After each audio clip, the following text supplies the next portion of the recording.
She looked at me with a cruel smile and said, "You're just my shadow, nothing more." For years, I let her control me, humiliate me, and call me a cuckold. I watched her fall in love with other men while I stood behind the camera, invisible. But the day I finally walked away, I found myself. This is my story.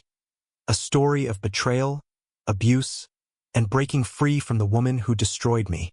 Stay till the end to see how one step changed my life forever. I always thought I had the perfect wife. Her name was Cassandra, but everyone called her Kessie, the name she built her entire online empire on. Blonde, confident, and always perfectly put together.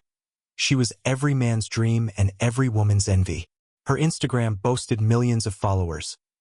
Glossy photos of her in designer dresses, cocktails in her hands, and a sparkling smile that could make anyone believe she was the happiest woman alive. But what the world didn't see was me. I was never in those photos. I was the one who took them, the man behind the lens. We lived in a beautiful house in Los Angeles, the kind you see on luxury real estate shows.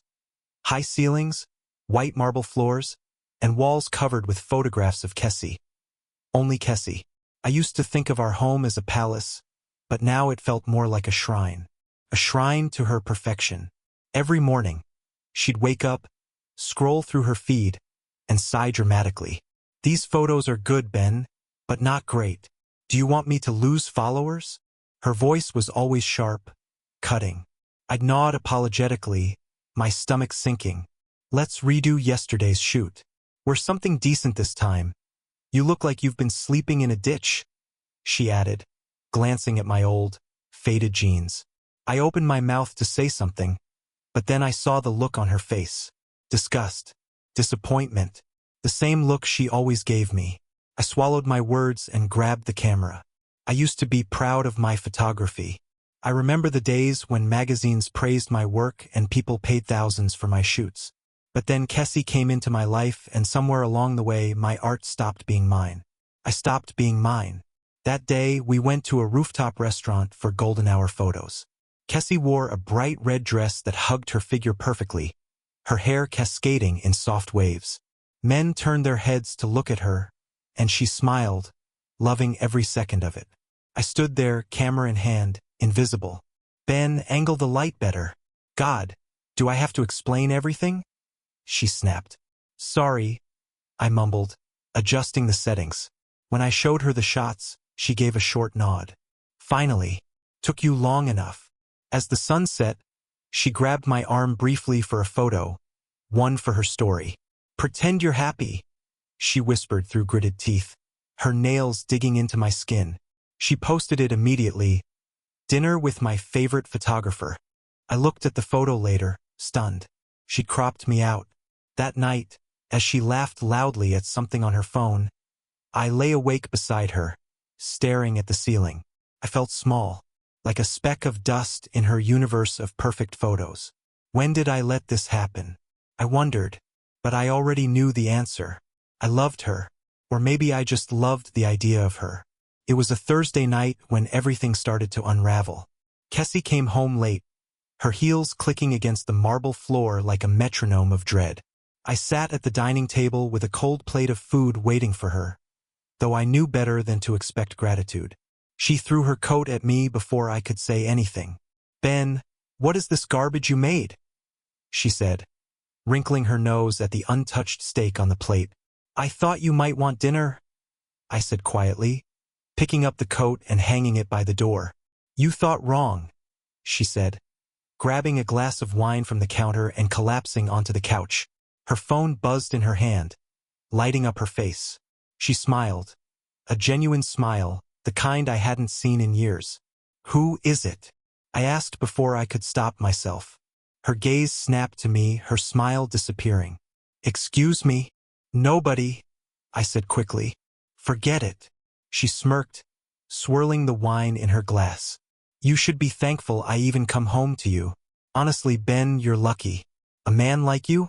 Where else would you find someone like me?" I didn't respond. I knew it wouldn't matter. Every argument with Kessie was like fighting quicksand. The more I struggled, the deeper I sank. She leaned back on the couch, scrolling through Instagram. "Oh, look at this," she said with mock delight. I posted a picture earlier with you, and you can barely see your face in the background. People are commenting about how cute it is that I keep you hidden. Like my little secret. She laughed to herself. The words stung more than they should have. My little secret. You know, Ben, she continued, her voice laced with venom. You're good for one thing, and that's standing behind the camera. It's the only place you don't embarrass me. I clenched my jaw, my knuckles white as I gripped the edge of the table. Why do you talk to me like this? I asked, my voice barely above a whisper. She looked up at me as if I'd said something ridiculous. Because it's true. You know it is. That night, I sat alone in the guest bedroom. The bed was cold, the silence pressing against me like a weight. I picked up my phone and scrolled through her Instagram feed, looking at the perfect life she projected to the world. Thousands of likes, hundreds of comments, smiling faces, sparkling dresses, tropical vacations. None of it included me. I thought about the man I used to be, strong, confident, passionate about his work. A man with friends, dreams, and self-respect. I thought about my parents, how proud they were when I became a professional photographer. You're going to change the world with your photos, son, my father had said. Now, I didn't even recognize myself. I was a ghost in my own life. Somewhere deep in my chest, something cracked. I couldn't name the feeling, anger, sadness, maybe even hatred, but it was there, small, like a splinter under my skin. I closed my eyes and imagined a life without Kessie. An empty house, no insults, no cruel laughter. I should have felt lonely in that vision, but instead, it brought me peace. For the first time in years, I felt peace. It happened on a cold Saturday afternoon. I was cleaning up the house while Kessie was locked in her office upstairs, editing her latest photos. The sound of her laughter drifted through the ceiling like needles pricking my skin. I couldn't remember the last time I'd made her laugh like that. A notification buzzed on her laptop, which she'd left on the kitchen counter. My hands hesitated over the dish I was scrubbing. It wasn't my business. But I looked anyway. Her Instagram was open to a photo I hadn't seen before. A photo she hadn't asked me to take. She was holding hands with a man I didn't recognize. The setting was romantic. String lights, wine glasses, a sunset in the background. They looked happy. The caption read, "The love of my life." Red heart. My breath caught in my throat. My vision blurred as I stared at those words over and over, as if they might somehow change. The love of her life. I felt my heart pounding in my ears, a mix of disbelief, rage, and unbearable sadness twisting inside me like a knot. My hands shook, and the plate I was holding slipped, shattering into pieces on the floor. What the hell was that? I heard Kessie yell from upstairs. Moments later, her heels echoed down the stairs, sharp and unrelenting. She stormed into the kitchen, her phone already in her hand. She froze when she saw me standing over the shattered plate, her laptop still glowing on the counter. Her eyes narrowed. "What are you doing?" I pointed weakly at the screen. Who is he?" My voice cracked, and I hated how small I sounded. Kessie's expression didn't falter. If anything, she looked amused. She picked up her laptop and slammed it shut. "What does it matter to you?" "What do you mean, what does it matter?" I said, my voice rising despite myself. "You called him the love of your life." She smirked and took a sip from the coffee cup I'd made for her earlier that morning. "Grow up, Ben. Don't act like you didn't know what this was." "What this was?" I asked, my hands trembling. "We're married, Kessie. Or did you forget that part?" She stepped closer, her face just inches from mine.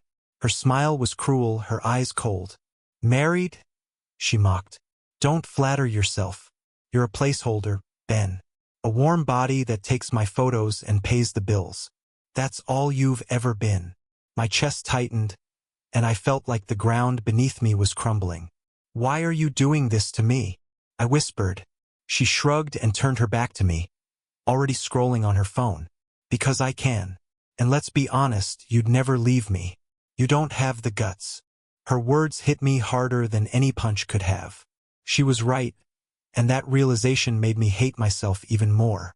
I watched her walk back upstairs, her laughter echoing as she made a phone call, probably to him.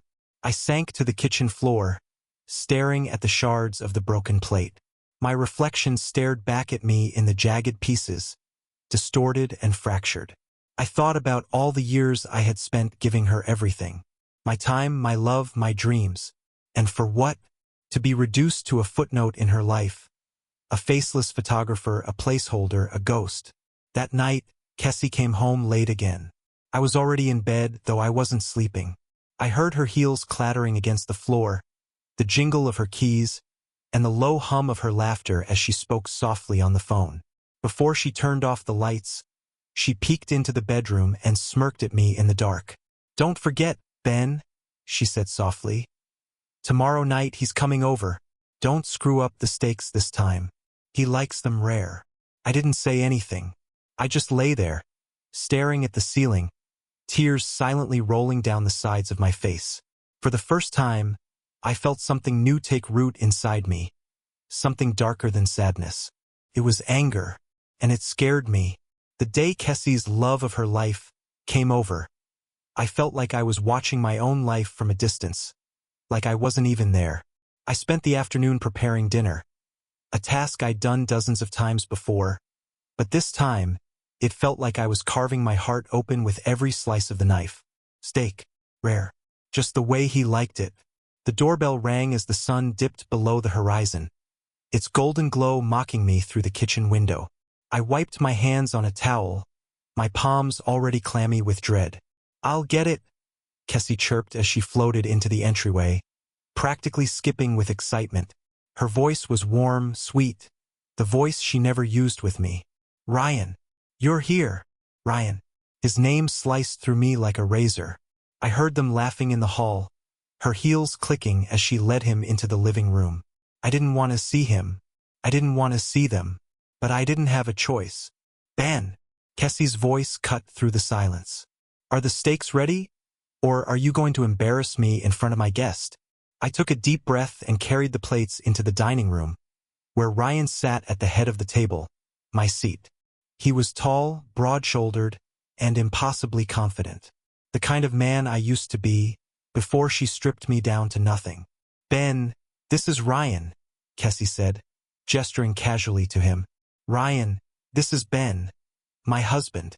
She said the word husband with a smirk, like it was some kind of inside joke. Ryan looked at me and offered a polite nod. "Hey man, nice to meet you."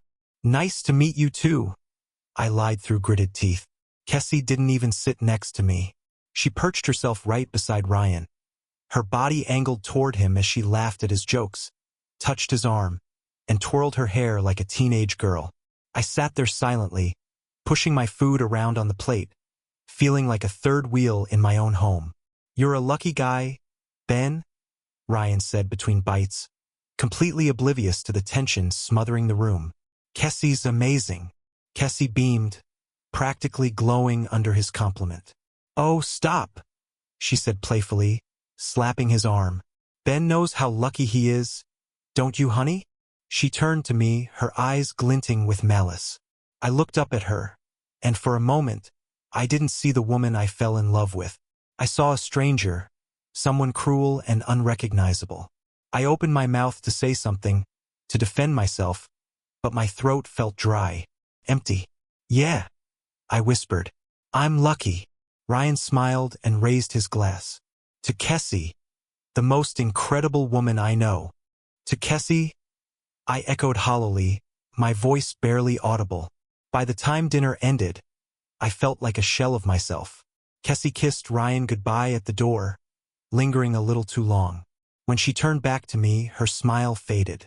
"Clean up the table," she said coldly. "And next time, try not to look so pathetic in front of him. It's embarrassing." I watched her walk upstairs, the sound of her heels pounding in my head like a drum. I stood alone in the quiet dining room, staring at the empty plates and wine glasses scattered across the table. I grabbed one of the glasses and squeezed it tightly, my knuckles turning white. I wanted to scream, to smash it, to do anything but stand there in silence. But I didn't. Instead, I cleaned up. I washed the plates, scrubbed the counters, and wiped the table until it shone. My hands were raw by the time I finished, but I didn't stop. Couldn't stop. If I kept moving, I didn't have to think about how much it hurt. When the house was finally silent, I sank onto the couch and buried my face in my hands. My mind kept replaying the sound of Kessie's laughter, the way she looked at Ryan with the kind of love she never showed me. "You'd never leave me." Her voice echoed in my head. "You don't have the guts." I wanted to prove her wrong. I wanted to walk out the door and never come back. But where would I go? Who would I be without her? I was nothing. She'd made sure of that. And so I stayed. It had been weeks since Ryan's dinner, but the memory of that night still haunted me.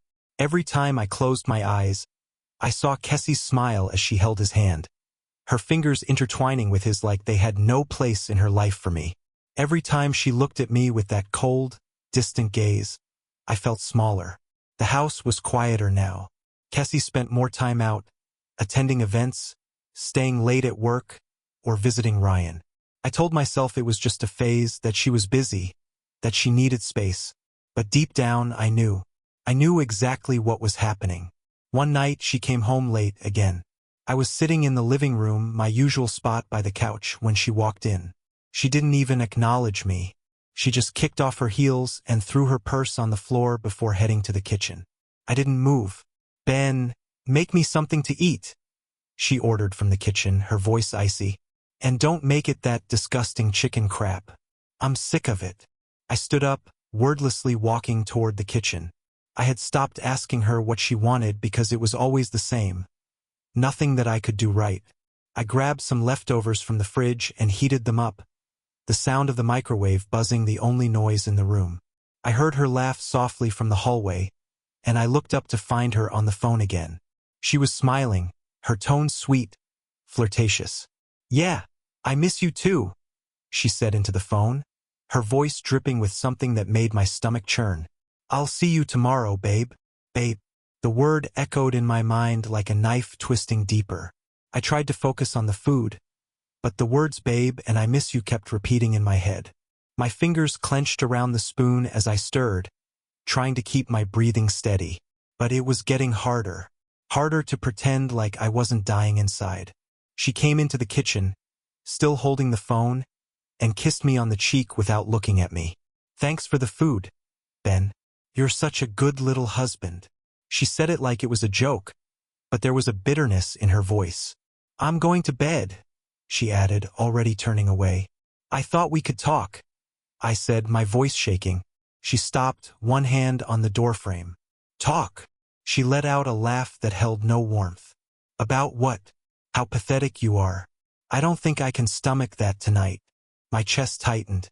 "Why are you doing this to me?" I asked, my voice barely a whisper. Kessie turned back, her eyes narrowing with contempt. "Because I can, Ben. You're nothing to me. You always have been. I don't know why you don't get it." Her words struck harder than I could have imagined. I stood there, frozen, unable to respond. It was like she had just shattered whatever was left of me. She didn't wait for an answer. She simply walked away, leaving me standing in the kitchen with a plate of food that I had no appetite for. I barely noticed the tears that started to fall, silent and hot, sliding down my cheeks. I had no more pride, no more strength. I was drowning, and the worst part was that I didn't even know if I wanted to fight anymore. I spent the next hour sitting on the couch, staring at the empty house. The silence was suffocating. I looked around, at the pictures of Kessie that filled every wall, at the empty space where my dreams used to live. I was living in a prison of my own making. This is it, I thought. This is my life now. The sound of her heels echoed down the hallway, and I knew she was getting ready for bed. But I didn't move. I didn't ask her where she was going or when she'd be back. I didn't care anymore. The only thing that mattered now was how far gone I had become, how much I had allowed her to destroy me. And the worst part?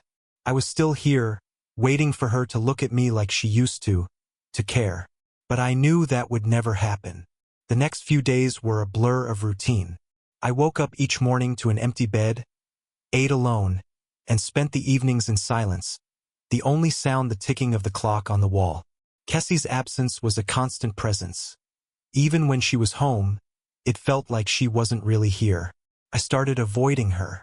There were fewer fights, but even the lack of confrontation didn't bring peace. In the quiet, I heard things I had long ignored.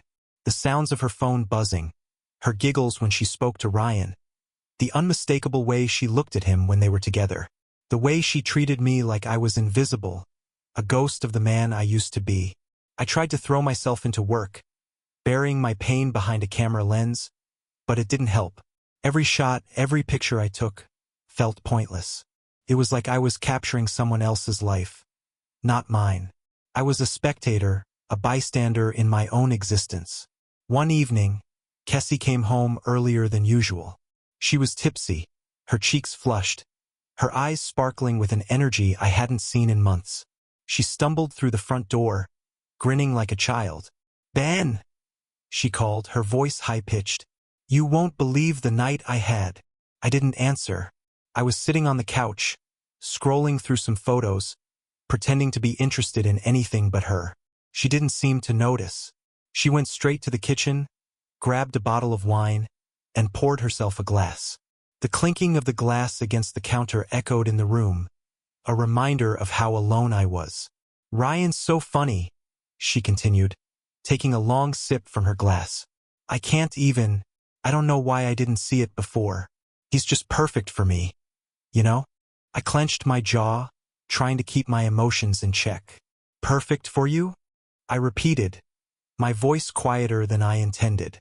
She didn't hear me, or maybe she didn't care.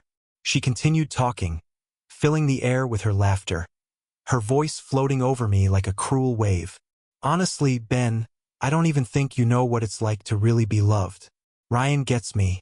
He knows how to make me feel special." I felt a cold knot form in my stomach. I opened my mouth to say something, but the words wouldn't come. I felt trapped in her words, suffocating under the weight of her indifference. "You know," she continued, taking another sip of wine, "sometimes I wonder what I even saw in you.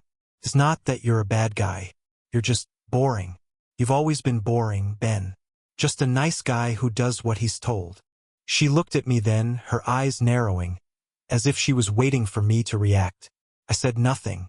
What was there to say? She was right, wasn't she? I was boring. I had become someone she could push around, someone who existed only to serve her needs. I watched her drink another glass of wine. The way the alcohol made her more confident, more detached. The woman I had once loved was now a stranger, a woman who no longer saw me, who no longer cared. "You're such a good little husband, Ben," she said, her voice dripping with sarcasm as she put her glass down. "You do everything for me, and I don't even need to ask. It's pathetic, really." Her words stung, each one cutting deeper than the last. I wanted to leave. I wanted to walk out of the door and never come back. But I couldn't. I was paralyzed by something deeper than love, deeper than fear. I was trapped in this existence with no way out. She continued talking, but I tuned her out. I just sat there, the silence between us growing thicker, more suffocating with every passing minute. She didn't need me anymore. She hadn't needed me for a long time. And yet, here I was, still here. I had become her prisoner. I woke up the next morning to the same emptiness I'd felt for weeks.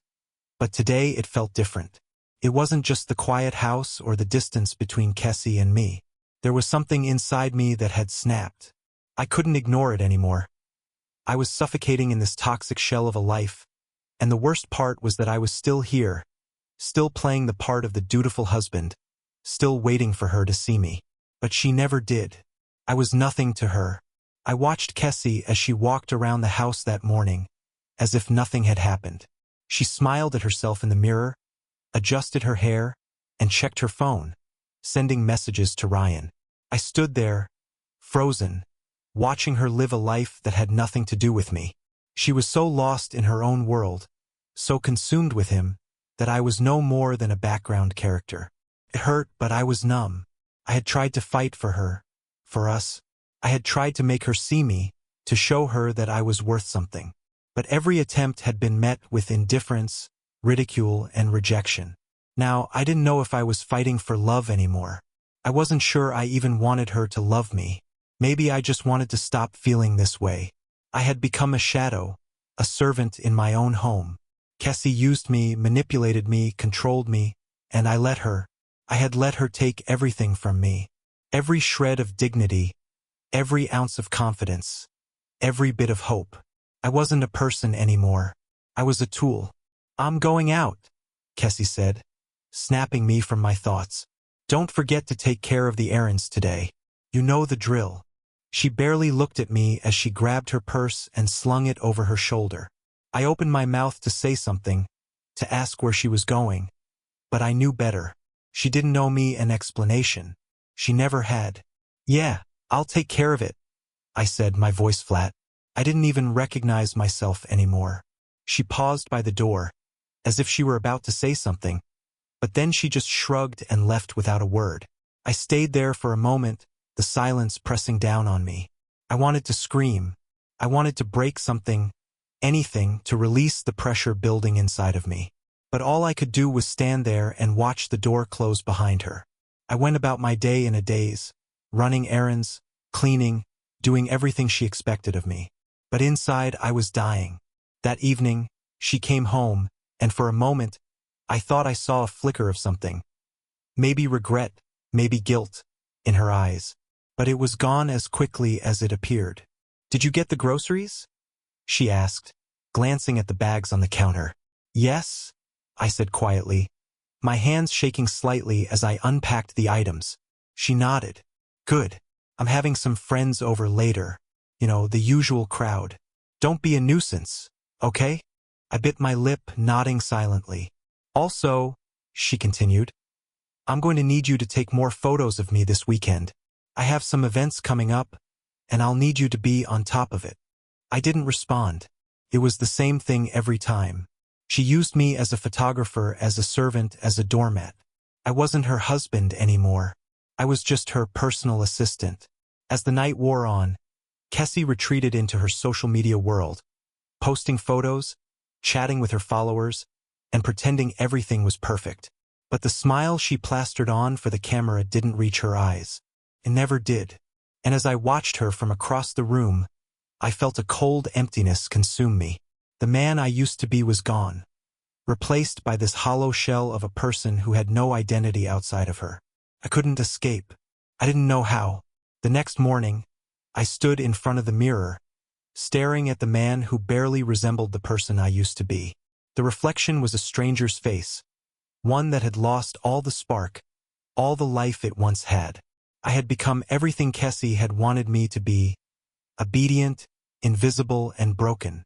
And now, there was nothing left of me but the fear of being alone, the fear of facing what I had become. I had no choice. I was trapped. I woke up to the sound of Cassie's laughter, echoing through the house. It wasn't directed at me. It wasn't meant for me. No, this laugh was for someone else. I could tell from the way it rang in her voice, like a melody only Ryan could make her sing. The sound twisted inside me, gnawing at the pit of my stomach, but I didn't react. Couldn't. I stayed in bed, staring at the ceiling, my mind swirling with thoughts that made no sense. Was I really this broken? Was this my life now? A life spent in the shadows, in the corner of my own existence, watching her love someone else? I couldn't help but wonder, how long could I keep pretending? The walls of this house felt like a tomb. Each room suffocated me more than the last. The air felt stale, as though it had absorbed the bitterness of my existence. I was here, but I wasn't alive. Not really. I dragged myself out of bed, my body heavy with a weariness that had become a constant companion. I walked to the bathroom, catching a glimpse of myself in the mirror. The reflection that stared back at me was a stranger. His eyes were sunken, his face drawn. The light in his eyes, the spark I used to have, had been extinguished long ago. What happened to me? I thought. Where did I go? I splashed water on my face, trying to wash away the self-loathing. But it was always there, lurking beneath the surface. Downstairs, I found Cassie on the phone, her back turned to me as she spoke to Ryan. Her words were sweet, flirtatious, dripping with affection that had never been for me. I could hear it in her voice, the warmth that was absent when she spoke to me. "I can't wait to see you tonight," she purred, her eyes sparkling with excitement. "You know I've been thinking about you all day." She paused, laughing. "No, you're not going to believe what happened last time you know, I love it when you're like that." I froze. My heart lurched in my chest. She was talking to him. She was always talking to him. And I was nothing more than an afterthought. I turned away, unable to stand the sound of her voice anymore. My hands clenched into fists at my sides, nails digging into my palms. I couldn't take it. The betrayal, the humiliation, the constant rejection. Every word she spoke to him was a reminder of how far I had fallen. I went to the kitchen, trying to focus on the mundane task of making coffee, but I couldn't concentrate. My mind was clouded with rage, with sorrow, with confusion. How had I let it get this far? How had I let her drag me into this pit of misery? She came into the kitchen a few minutes later, still on the phone. "I'll be home soon," she said with a smile that didn't reach her eyes. "Just need to finish a few things. Don't wait up." The word stung like a slap. She wasn't even pretending to care anymore. As she walked out, I stood there, feeling the weight of it all settle over me. I knew something had to change, but I didn't know what. I didn't know if I could ever escape this. The days bled into one another. Each morning, I woke up to the same hollow routine, a routine that had become both a comfort and a curse. I no longer knew who I was when I looked in the mirror. I was a man worn down to the bone, a shadow of the person I used to be. And the more I tried to hold onto what little was left of myself, the more I realized how far I had fallen. But that morning was different. I woke up with a strange feeling gnawing at me. Maybe it was the lack of Kessie's presence the night before, or maybe it was the silence that hung in the air. Felt heavy, like the calm before a storm. But for the first time in months, I didn't feel like I was drowning. I felt something. It was small, barely a whisper, but it was there. Hope. The realization hit me hard, like a brick to the chest. I wasn't completely gone. I wasn't dead inside. The man I used to be still existed somewhere beneath the surface, buried beneath the years of emotional abuse, but he was still there. I didn't need to stay in this toxic cage. I could break free. I had to break free. Kessie was still asleep when I made my decision. The silence in the house was thick, suffocating. I stood up, my legs shaking as I walked into the bathroom. My hands were clammy, my heart racing, but I didn't care. I was sick of being her doormat. I was sick of being invisible in my own life. I wasn't going to let her destroy me anymore. I showered quickly, my mind spinning with possibilities. I couldn't stay here, couldn't keep living this empty, hollow existence. I had to leave. It wasn't going to be easy. I knew that. Kessie would fight me. She would try to keep me, manipulate me into thinking I was nothing without her. But I couldn't let her anymore. I dressed quickly, my movements stiff and mechanical, as though I were preparing for something bigger than myself. My phone buzzed from the nightstand, a message from Kessie. "Ben, don't forget to pick up the dry cleaning.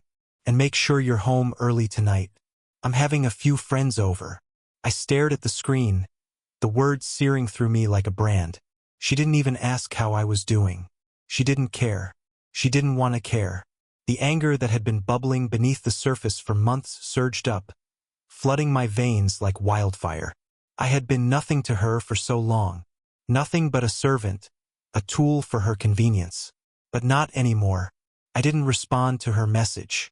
I left it there, unread, a symbol of everything she had done to me. I grabbed my keys and walked out of the house without a word.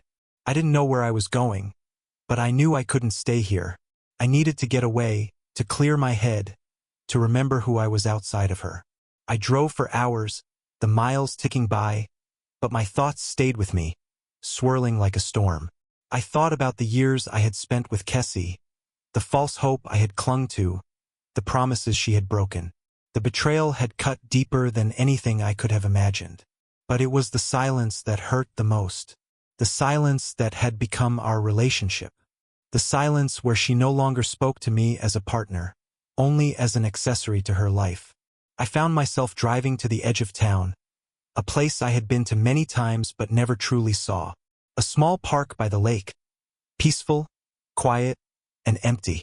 I pulled into the lot and sat in the car for a few moments, just breathing. The air felt different here, felt clean. And then it hit me. For the first time in a long time, I felt like I had control. The weight of Kessie's manipulation, her cruelty, and her indifference was starting to lift.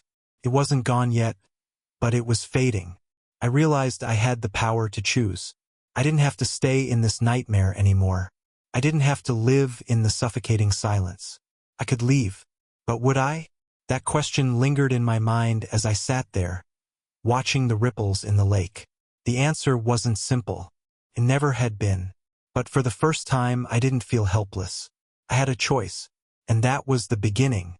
The decision had been made. I had taken the first step by walking out of that house, and for the first time in what felt like an eternity, I felt a sense of clarity. But it wasn't peace. It wasn't relief. It was the kind of clarity that forces you to face the truth head-on. And the truth was that everything I had known for so long was a lie. I wasn't just leaving her. I was leaving a version of myself I had let fade into oblivion. I had been so blinded by the idea of holding on to something that was already gone, that I forgot what it meant to hold on to my own life. But leaving was never going to be easy. I knew that. Kessie wouldn't let me go without a fight. She had controlled every aspect of my life for years, and now that I was finally making an attempt to break free, I could feel the walls closing in on me. She would fight dirty. She always did. I didn't know where I was going, but I couldn't go back. I couldn't face her again without breaking. The thought of returning to that house, to that empty shell of a life, was suffocating. I needed to find space. I needed air. The first few hours were strange. I stayed in my car, parked by the lake, just trying to breathe. The only sound was the wind rustling the trees and the distant calls of birds above. It was peaceful in a way, but that peace didn't last long. My phone buzzed. I stared at the screen, seeing her name flash across it. Kessie.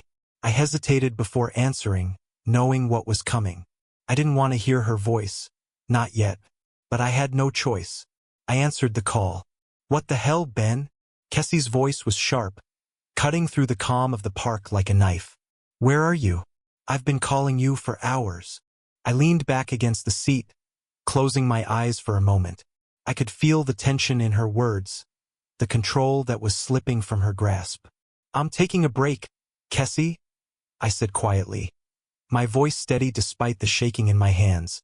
I needed time. Time? She spat. For what? You're just going to leave me like this? After everything?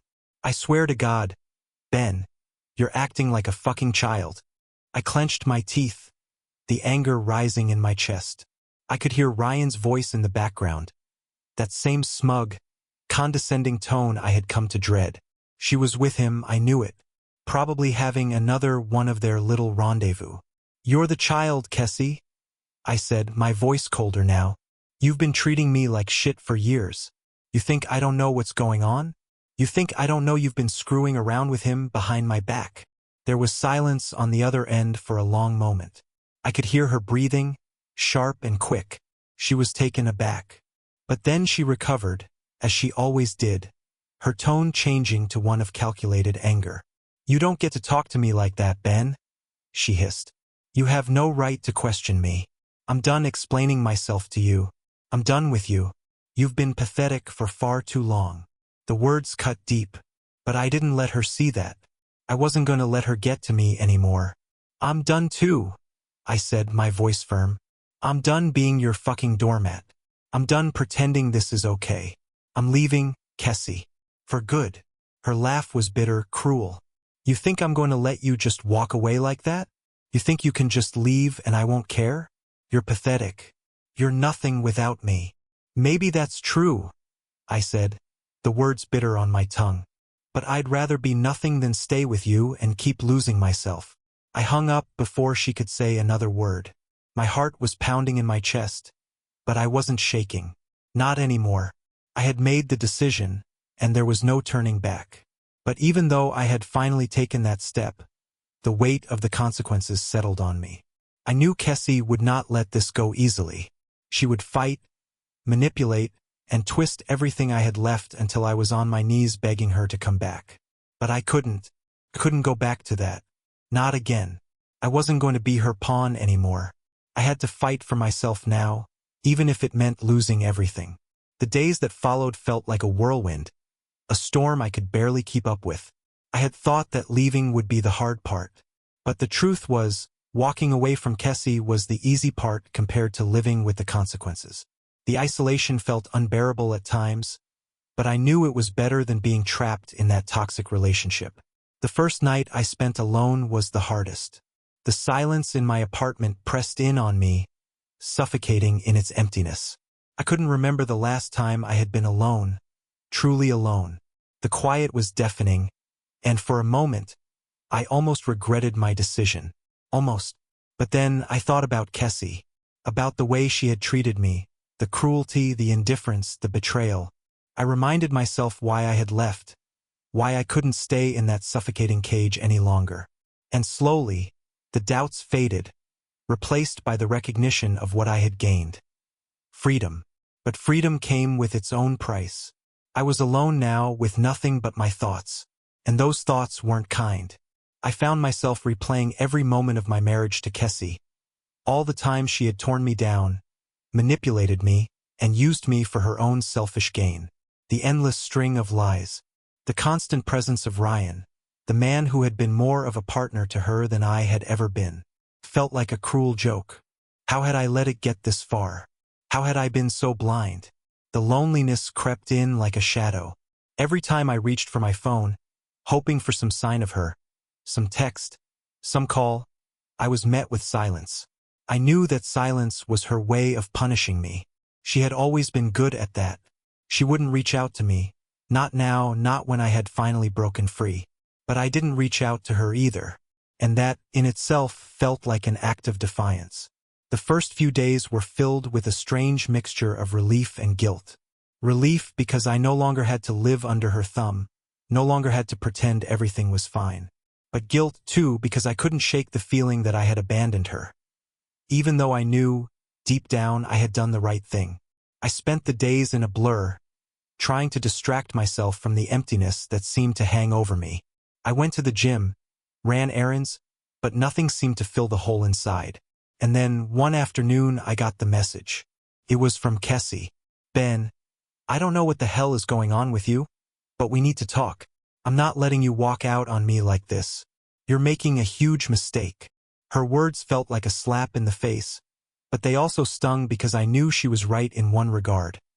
She wasn't going to make it easy. She would never make it easy. She was going to fight me every step of the way, and I knew that meant I was in for a battle. But I didn't back down.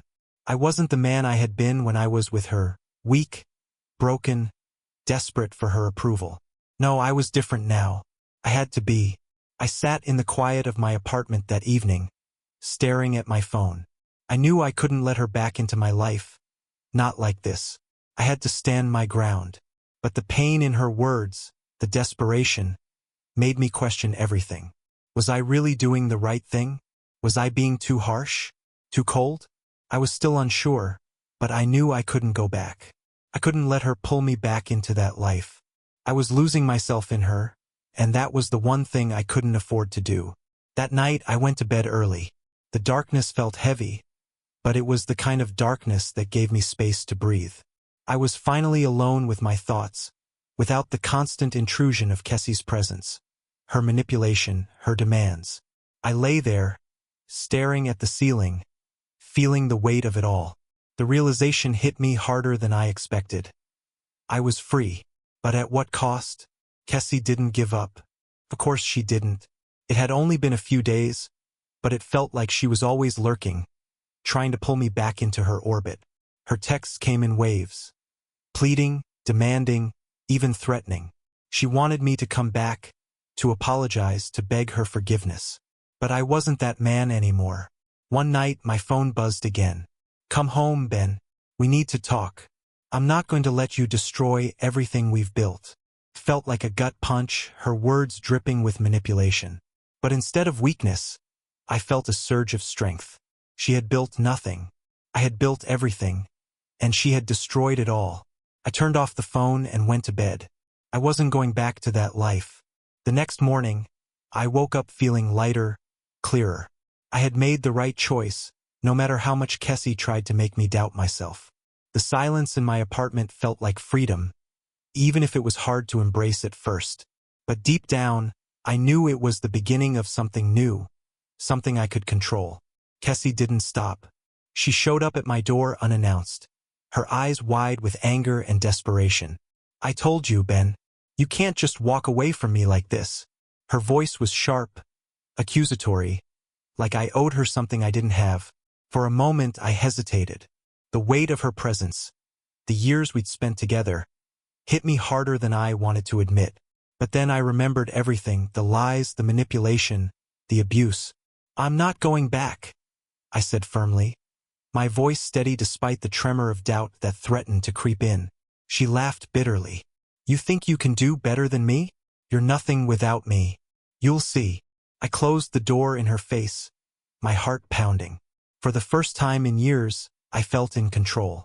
But as I stood there, staring at the door, I wondered if I could truly handle the consequences of this decision. Kessie didn't leave me alone. She tried everything. Guilt, threats, even showing up at my workplace, but I refused to give in. "You're nothing, Ben. You'll regret this." She spat at me one day as I walked out of the office. I stood there, frozen for a moment, but then I straightened up. "I already regret it," I said quietly. "I regret ever losing myself in you." She went silent for a moment, her face twisting in rage. Then her eyes softened, and for a split second, I thought maybe she would show me the person I once loved. But the moment passed. Her mask of indifference was back.